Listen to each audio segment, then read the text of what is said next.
Le 16 décembre 2022, cela fera exactement 2 ans que Delphine Jubilard, infirmière du Tarn et mère de 2 jeunes enfants en instance de divorce, a disparu. De longs mois sans avoir retrouvé une trace de cette trentenaire qui a été, pour ses proches, tuée.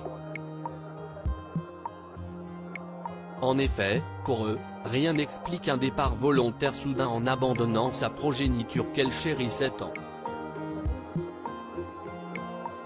Son mari Cédric Jubilard est le principal suspect et se trouve en détention provisoire depuis juin 2021.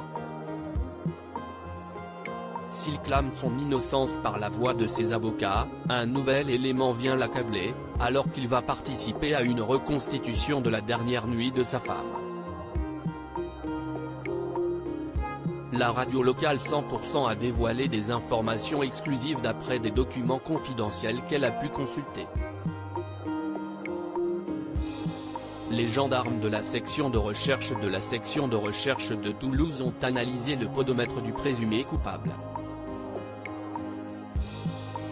L'expertise de l'IRCGN, Institut de recherche criminelle de la gendarmerie, précise que l'utilisateur de l'application n'est pas obligé de le démarrer pour qu'il fonctionne. Elle n'a enregistré que 46 pas entre 3h53 et 4h.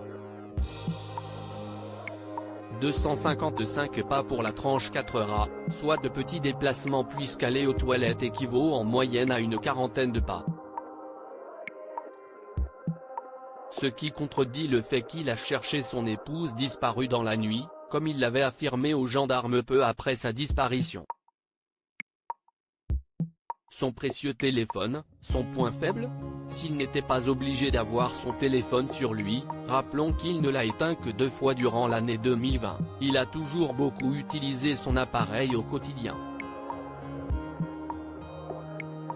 Il a rallumé son appareil vers 3h50, et après le visionnage d'une vidéo du site de rencontre Badoo pendant plus d'1 minute, va tenter de joindre Delphine entre 3h54 et 3h57, en vain, précise le site 100% bien informé.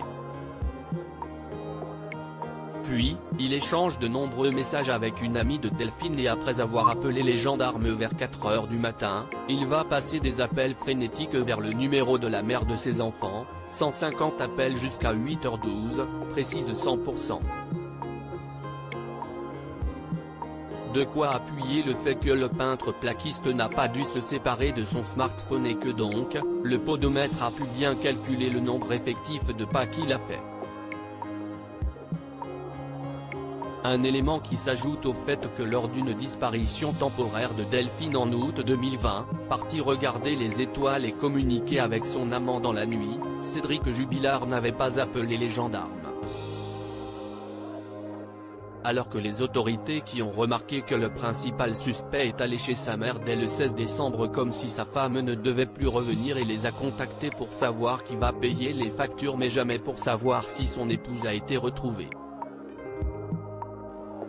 Avec le fait qu'il a confié aux gendarmes que son téléphone n'avait plus de batterie alors que cet addict au jeu en ligne jouait peu avant à Game of Thrones dans la soirée du 15 décembre et qu'une expertise jointe au dossier d'instruction révèle que son indicateur de charge était à 91% le 15 décembre à 18h13, 40% vers 22h puis 33% à 4h12.